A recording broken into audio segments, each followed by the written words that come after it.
Many years ago, I was a slave down south near New Bern, North Carolina. One day, when I was about 4 years old, a strange man came to this central house where all us children were. He asked me if I liked candy. I said yes, so he gave me a striped stick of candy. Then he asked me if I liked him. I said yes, sir, because he had given me the candy. The man took me with him, and I was bought by a white woman in Atlanta, a widow who ran a slave farm. That is, she would buy young slaves whose pedigree was good and keep them until they grew up and sell them for a good price. Such slave farms were quite common. As young as I was, when I was sold the first time, I did not like the idea of leaving my mother and brothers. And I did not like my new mistress either. She had a bundle of twigs from a black walnut tree with which she used to whip me. One day, when I was about 7 years old, she sent me on an errand. I must have been gone entirely too long, for when I returned, she started for the whip to whip me again. Suddenly, I decided to run away. So I did. After I had started, I was too afraid to come back. My mistress' farm was on the outside of Atlanta, so I ran into the city.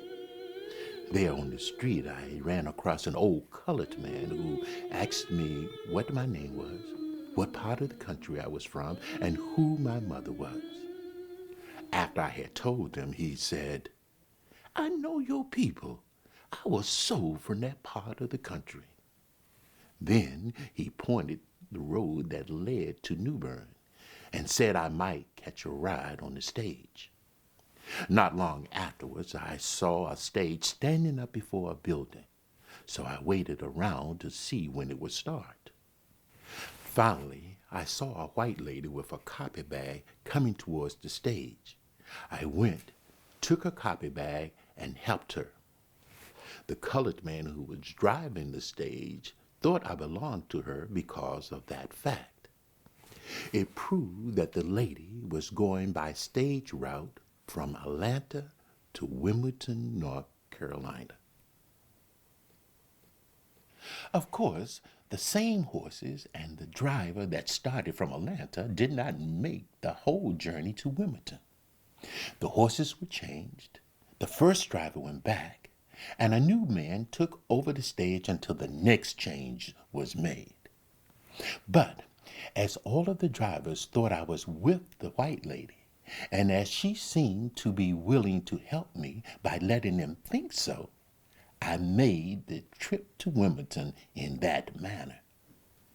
There, the white lady said to me, "Little boy, I have got to stop here, and I do not go any further."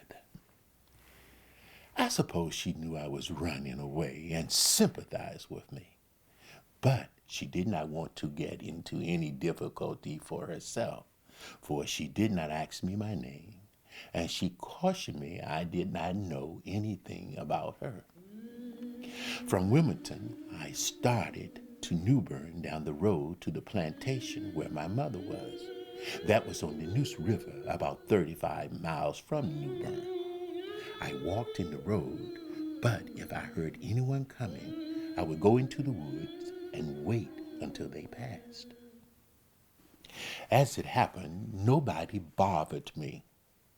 I made the journey from New Bern to the plantation in a day and a night. Luckily, the first door I knocked on when I reached the Singleton plantation was the door of my mother's house. But of course, I did not know my mother. So when she opened the door and asked me what I wanted, I made my usual reply. "I don't know." She said, "Little boy, what is it that you want?" I said, "I'm looking for my mother." "Your mother?" "Yes, ma'am." Just then, my older brother Hardy opened the door and said, "Mama, that's Henry." My mother said, no, it isn't. That child wouldn't know how to get back here alone like that. When he went from here, he was nothing but a baby. But Hardy said, Mama, that's our Henry.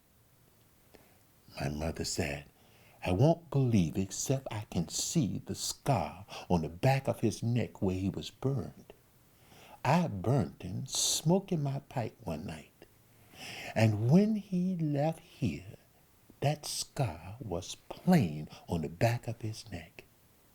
If it's still there now, then I'll believe it's Henry. My mother motioned for me to come to her, and I obeyed. My mother found the scar. And then I knew I was finally back home.